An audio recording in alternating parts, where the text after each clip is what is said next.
Welcome to Elevation Nation with your hosts Sam Panich and Parker Yablon.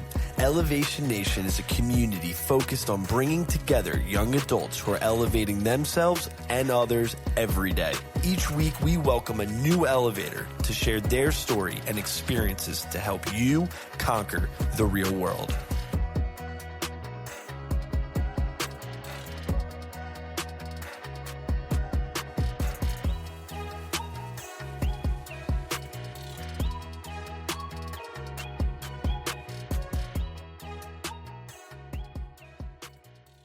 Elevation Nation, it is always so fun when we get to bring on a new guest, a new elevator whose purpose, whose mission is so inspired in a similar way to Parker and myself. When Parker and I graduated from college, went into the real world, we struggled with that change immensely. Becoming, I'm doing air quotes, adults was extremely difficult for us. And so when I got connected to our next guest, I was so excited because she is helping people figure out and navigate change themselves with her new mentoring company, Navigating Change. Lia Maiuri, welcome to Elevation Nation. We are so excited to have you on the pod. Thank you, Sam. Thanks, Parker. I'm thrilled to be here. I really appreciate it.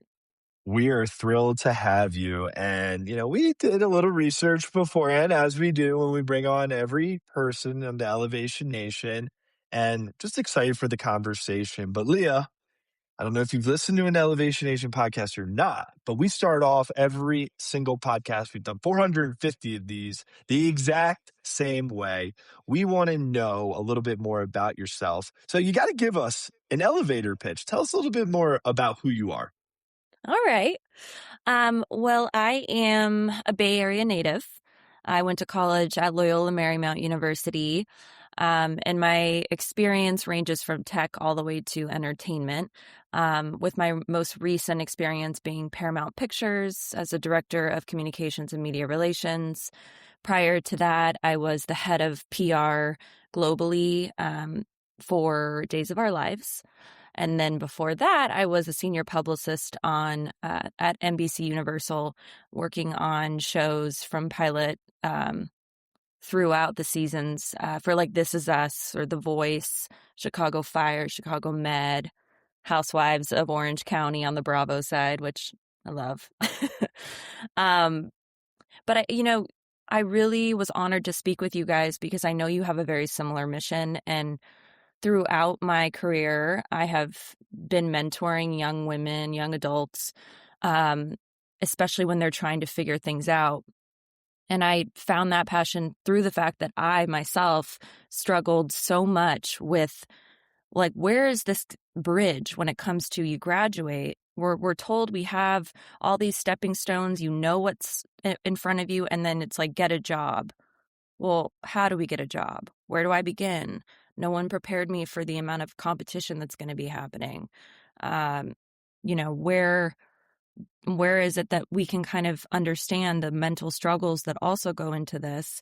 And then you've got social media, for example, with, luckily for me, I think Instagram was just becoming a thing when I was like at the end of college, not to age myself, but I just did. I think especially nowadays, like Gen Z specifically is going to have to go through life knowing that they have this platform that is a, highlight reel, and it's a big comparison issue. And when I graduated, I have to say, I couldn't land a job for a year, and I was majorly depressed. Mentally, I just felt like why is it that I go through this great college? My parents are expecting me to get a job. And just to note, like, my parents did not put pressure on me. Like, they're like, you're going to be just fine. But I had very, very much amount of pressure on myself. And I couldn't figure out, where to go. I kept getting rejected from jobs. And then I finally was able to land a position at Twitter. And I was able to get that through a referral. And having a coffee meeting with someone. And that was truly kind of the big step that got me into a big company. And for pretty much all of my career, I've either known people that connect me with people or I've had referrals, and that's been the big connector for the next job. Um, but the point in me really wanting to start navigating change has to do with my specific perspective. I wish I had someone that was kind of telling me and being very transparent. You're going to have ups and downs. Your mental health is going to go, up and down. You're going to start to see that your career path isn't linear. You're Mm, not going to have that perfect job right out of school. Um, you're going to get fired at some point. You're going to get laid off at some point. You're going to have a boss that you might not mesh with. totally. Competitive nature with your coworkers. Mistakes are going to be made.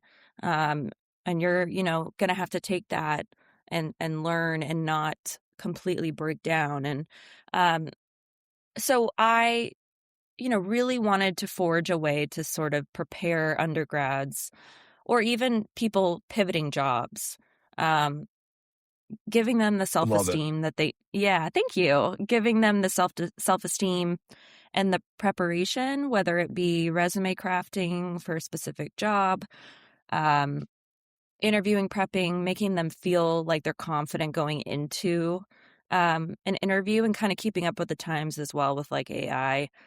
Um, and so, yeah, it's been really wonderful. And I've been speaking all over um, California and hoping to Good for expand, but you. thank you. And I've been, really getting great feedback that not only did they appreciate, the transparency, but the fact that mental health is never discussed. And Mm, a lot of these students are so stressed. Oh, and if they're already in the workforce, they're like, where do I go? How do I begin? And it's kind of a catch-22 because most people that interview are like just out of college, and then the employer's like, oh, I really like your resume, but like, we're looking for someone with a little bit more experience. And it's like, well, we just graduated. So it's so ironic. I'm like, that it's happened to me too. it's a wild world right now, and, it's so funny because Sam and I felt very similar to you when you were looking to navigate college to real world, and how much Yeah. pressure and anxiety comes from the unknowingness, not just starting a new job, but also starting essentially your life. And Yeah. Sam and I at Elevation Nation, we use a metaphor that pretty much up until the day you graduate college, you're on this GPS. And the GPS is rerouted as you go through life. And it's Hmm. rerouted by teachers and mentors and parents and friends. And when you go off course, they bring you back. You go off course, they bring you back, or they help you forge a new path. And then you Yeah. graduate, and we like to say when kids graduate college or start in the real world, even if they didn't go to college, they start a job, the GPS kind of ends. And then it's essentially a compass that is guiding you. And you have to Yeah. hold that compass and take a step forward and figure out if north, south, west, east is the right way for you. And Hmm. so obviously, Leah, I mean, your credentials and your experience speaks for itself. I mean, it seems like you made your way up in a corporate environment, but then you're like, wait, I want to start this company on the side because I felt this way, and I want to help others feel more proud as they go through the job search or whatever it might be.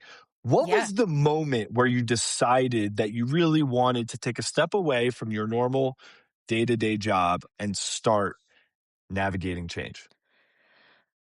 I think I actually had this idea in mind for quite some time. It probably sort of sparked when I was at NBC Universal and um, we had a huge internship program, which is so excellent. And I was overseeing 6 interns. We would have every 4 months, new ones would come in, and um, they would come to me, and I noticed that they would come to me if they made a mistake, they'd be freaking out, or they were confused on a project and they didn't have their voice to talk to me about it. And so I was really sort of taken aback by that, knowing that for every group that came through, it was a very similar pattern. And I also just find so much joy in being able to give back. And sort of being that, big sis, so to speak. And I had lovely mentors that, stuck their neck out for me, and, I wanted to do the same. And so Yeah. by creating a company that, helps, really bring all these people connected to other people that could potentially help them in the direction they want to go. I mean, it's like, why wouldn't I? Yeah. Um, so yeah, and I think now that I've kind of gotten further along in my career, I can afford to have a little bit of time. Um, and, just which is what I'm currently doing right now. Just giving myself time building this company. Uh, and it's been really so fun. It's so beautiful when, life is going to have ups and downs and ebbs and flows. But when we take advantage of changes, pun intended, in our lives to really find more fulfillment, right? And Hmm. I think so often in American society, we are trained to chase the future, whether that is Yep. more money or more prestige or a better company, a higher title, a better school, another degree, right? We're always chasing that next Yeah. thing. And I think there's a beautiful revolution that is happening slowly but surely. I think it's already happened in Europe and parts of Asia and South America, but hopefully here in the US soon, are people going, you know what? I want to live and be happy right now. Yeah. And I think it's one of the reasons Parker and I have continued time and time and again every week for 5 years straight doing Elevation Nation and building it to what it is. Newsflash, everyone out there, Parker and I don't make a lot of money doing this, but we do it because it makes our hearts and our souls feel good. And I think when we start recognizing that fulfillment piece as a currency for us, I think we get to have more beautiful lives. And so I'm really proud and excited that you are helping, people navigate change as much as they can, because certainly Parker and I needed this. And I think young people are needing it more and more, which leads me into my next question for you, Leah. You talked in your intro a little bit about AI a bit and Yes. how people are trying to navigate that. Right hand up here. I'm Yeah. 30. I don't know what the hell is going on in the world right now. And so, as you're working with people kind of navigating the uncertainty of the future, what kind of things are you helping them to stand out, to feel more comfortable in, unfortunately, this ever changing, evolving layoff job market right now? What are things that you're kind of mentoring and teaching people around that? Well, I highly recommend people to really keep their writing skills top notch, even though we have AI now and you can throw in an essay at ChatGPT or say, hey, please write me an essay. It's very noticeable when you're using chat. Um, People can tell. And I think just having, your creative writing still present sets you apart from most people that are now just relying on ChatGPT or AI. I specifically help when it comes to understanding sort of the technology that goes behind sourcing candidates. For me, I am looking at my, mentee's resume, and they're sending me a job that they would like. I'm looking at the job description. I'm looking at their qualifications. I'm helping bridge what is parallel that they can provide for this job. But then also the keywords, like making sure, because there are a lot of AI programs that will just scan someone's resume, look for keywords, and if you don't have them, they just say no. Um, so I think that's a major one. And then also once you're in an interview, it's you're qualified at that point. They see your resume, they're interested in you. But when you're, at an interview, it's, hey, can we get along with this person? Are we able to work with them full time? Because this is, they're interviewing you to see if like the communication is good and, if you'd be a solid person to work with. And so on the other side of the coin for me, I do also help just a lot of these young adults gain the confidence and know that, they're interviewing this person as much as they're interviewing them. So I think that's super vital.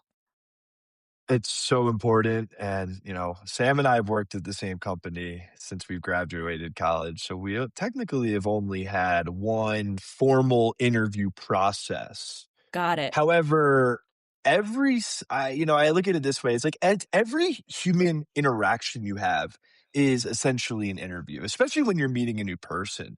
It's Yes. how do you make someone feel when they're interacting with you? What are they taking from you? What do they get from your vibe? What, like any type of time you're meeting someone new, it is always, in my eyes, it's an interview. You want to show, who you are as a person and the brand that you convey. And to your point about 1000%. yeah, and to your point about I mean, Sam and I, we're huge on this, is that yeah, intelligence, right? All these Yeah. things that we went to school for. Yeah. Everyone has at the click of a button in their hand with the phone, right? They can go to any chatbot, they can go to any AI and find out whatever knowledge that you need to know to make a decision. But what we do with that information becomes the most important. And Sam and Right. I believe that people skills, specifically communication, is Yes. going to be the differentiator for someone to crush that interview and get a job, right? Yep. It might not be, I got a 4.0 in mechanical engineering. It might, maybe, but maybe if you're putting a 4.0 student and a 3.8 student together and the 3.8 is able to communicate more effectively, then a Exactly. company, I think, would go much more likely to get the person with better communication skills because essentially the knowledge that those people gain in college around engineering, most of it can be probably done by an AI. Yep. Exactly. And actually, communication specifically, I think, has some safety around it. Like you just said, I mean, the communication aspect is almost more important. Obviously, you need your skills and that you can complete the task and the job that you're working at. But, how you are professionally, how you interact with your coworkers, your communication style. Do you gatekeep things or are you able to, go through the proper channels, and do people enjoy working with you? And um, people are going to want to work with someone that, like you said, have communication skills. Maybe they didn't have that 3.9 or 4.0 GPA, and also, I don't even know a company that's ever asked me that. I think once you graduate, then you're good. I've never had someone say, "Well, what was your GPA in college?" I mean, it's like I think college kids get really bent out of shape about that, but as long as you Yeah. have this, diploma, great. So I just think that's so fascinating. Everyone gets bent out of shape. Well, I think to your point, the reason why is because we are all, especially in the States, trained, like I spoke about earlier, to Yeah, try to be better on quantifiable reasons, right? Whether that's more degrees, double major, or a better GPA. We're in this really competitive world where people think that because it's measurable is how you become more successful. right. And it's Well, so. I, Oh, go ahead, P. I was going to say, listen, if you're telling me or any other college student that they need something to measure against, or else they won't try. If you say I Well, just right, Fair. show up and you have to have some aspect. But I see what your point, Leah. And sorry, Sam, cut you off. Like once you get past the first job, I think a right. GPA makes sense for if you're going to like more school, a school one to see how you were doing in school before. Yeah, Yeah, like, if you're in the medical field and, you obviously want to be able to retain information, they want to, make sure you know your stuff. And same with, like you said, with engineering. I mean, I think that makes much more sense. But then also that career path is a lot more simpler. Okay, I have to go pre-med. I have to get, PhD, or I don't even know if it's your med. I'm not skilled on the whole process for med folks, but I also have so much admiration for them. But just, it's a little bit more, you know, created and written out for you. Um, and I think, to Sam, your point, I do think we're always constantly focused on how we can one up our situation, how we can have more money, how we can get that promotion, how we can switch and get a job that like everyone's impressed by, like what company you're at, or just we're always aiming for something. But I think it becomes a problem when you're realizing that you're missing it all when you're so focused on the future.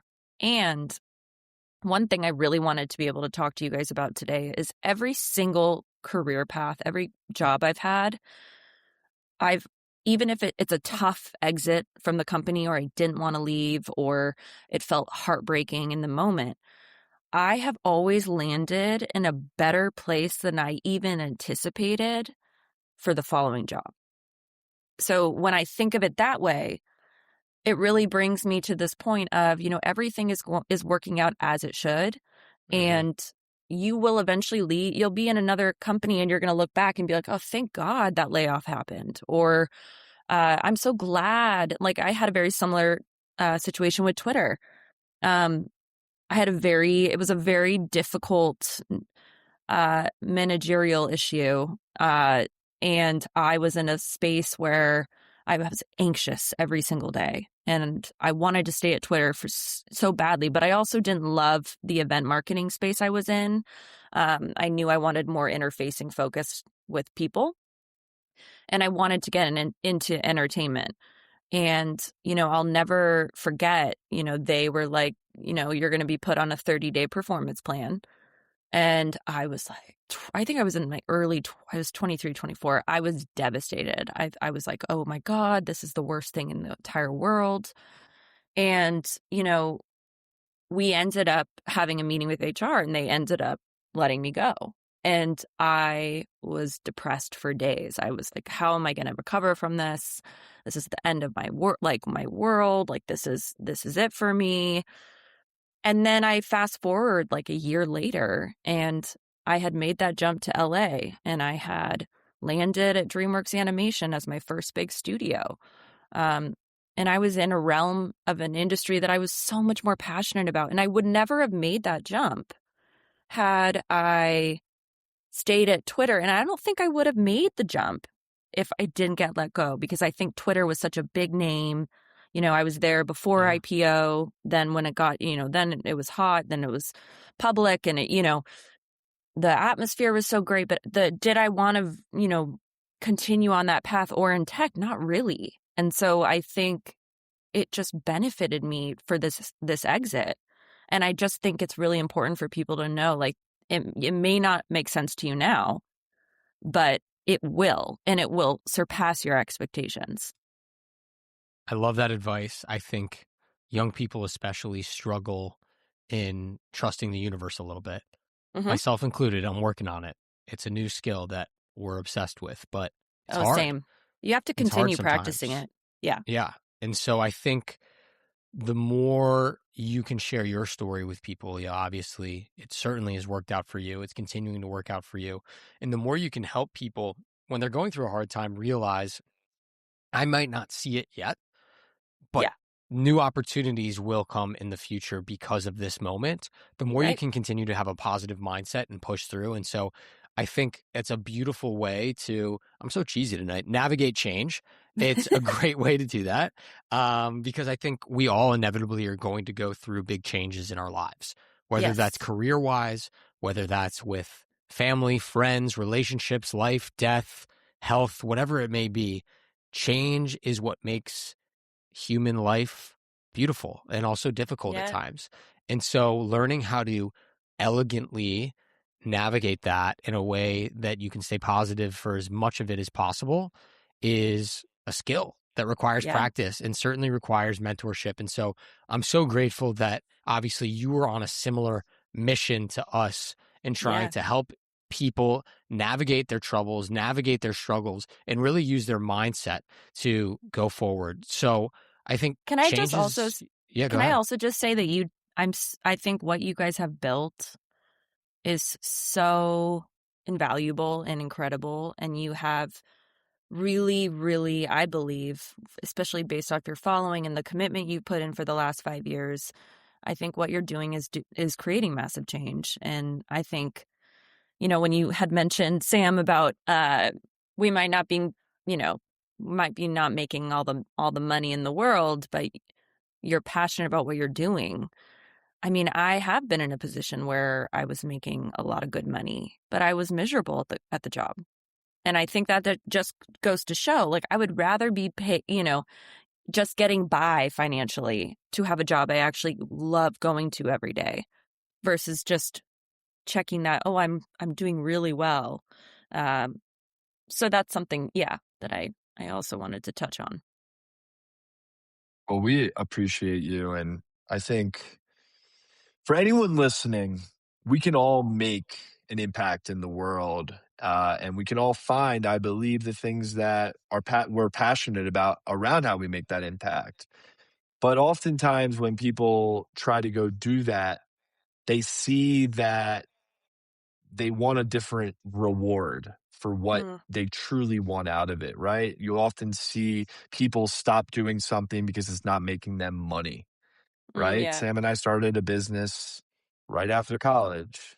We were like, we're not making enough money. We hate this, even though we were passionate about helping people. With Elevation Nation and what we're doing, it's no, we're passionate about meeting amazing people who are making a difference in the world and sharing their story and getting on stages and elevating the mindset of people so that they can be inspired to go make a difference in the world. And Leah, I mean, you're a perfect example of that. You're going and working with people who are trying to get through low moments in their life, whether yeah, they got fired from a job or they can't find a job or they need to maybe personally, I think, find their sense of self, who they are yeah. and what they bring to the table, because we all bring something to the table. And so we are so grateful that you want to share that story with us. Thank And you. it's just very cool to hear the impact and your passion through that. Well, thank At you for those Elevation kind words. Nation, of Thank you. course. At Elevation Nation, we started with the elevator pitch, right? That's what we've done on every single podcast with every single guest. We Yes. end every podcast the exact same way as well. And that is where our new elevator shares what we call a mental motto. It's a phrase, a quote, a slogan that you lead your life by. And so, Leah, we're Oh, very curious. Do you have a mental motto that you want to share with Elevation Nation? I there's a lot of them. When I was thinking about this, I was like, okay, where do I want to go with this? But I think one of the ones that I really, really probably would want to say is not every thought is truth, but your worth is. Um, and the reason that I say that is because I think there's been such a, uh, like I said, tying your worth to what you're doing, your identity is, connected to your accolades. But I also have to say that coming from someone who has, dealt with depression and anxiety, it really, really took practice and sort of mindfulness to understand a lot of your thoughts are not truth. They're not real. So when it's like they're cars passing in the night and like they're not always like you could think that that car is red, but it's black. But you can convince yourself of these things that start to deplete yourself, your self-esteem, your self-love, your self-worth. And I think it's about understanding like, no, that is a thought, but that's just a thought, and really believing that, you have it in you to kind of believe the goodness about yourself. And I think that's just so vital. And if you don't, I think it's just such a disservice to live your life thinking the worst or thinking that you aren't as incredible as you are, because every single person brings something amazing to this world. And it's one life, and why would you want to go through it with this idea that you don't deserve to be here or you Yeah. aren't as great as you think? I mean, it's just, and I say that knowing that I've been on that side of it, so I understand. And that's a big portion of like a big part of why I'm doing this in the first place. Well, the feeling is more than mutual because Parker and I certainly felt that, and that was the inspiration as well behind Elevation Nation. And so, Leo, we are just so honored, one, happy that you are on a similar mission because I think more people need to try to make the world a better place. And I think young people specifically growing up right now are struggling a lot with what goes on between their ears. And the Yes. more they can hear stories, the more empowered they will feel. And so we are so honored that you came on Elevation Nation to share your story, and then we got to welcome you to our incredible community. We're going to link to all of your content and your website, so if folks want to learn more, hear from you, or work with you, you can reach out to Lia. But on behalf of Parker, myself, and all of Elevation Nation, thank you for hanging out with us, and welcome to the nation. We're glad to have you. Oh my gosh. Thank you. It's such an honor to be here. And, thank you for all the work you guys are doing. And I look forward. I love that we have this relationship, and I look forward to, hopefully collaborating again together soon, because I enjoy you guys. You guys are the best. Thank you. All right, Elevation Nation. Until next week. Peace. Thanks for tuning in to Elevation Nation. If you enjoyed our conversation, hit that subscribe button to get notified when we release a new episode. If you would like to join Elevation Nation or get more information about the nation, please visit our website at www.elevationnation.io. Until next week, Elevation Nation, peace.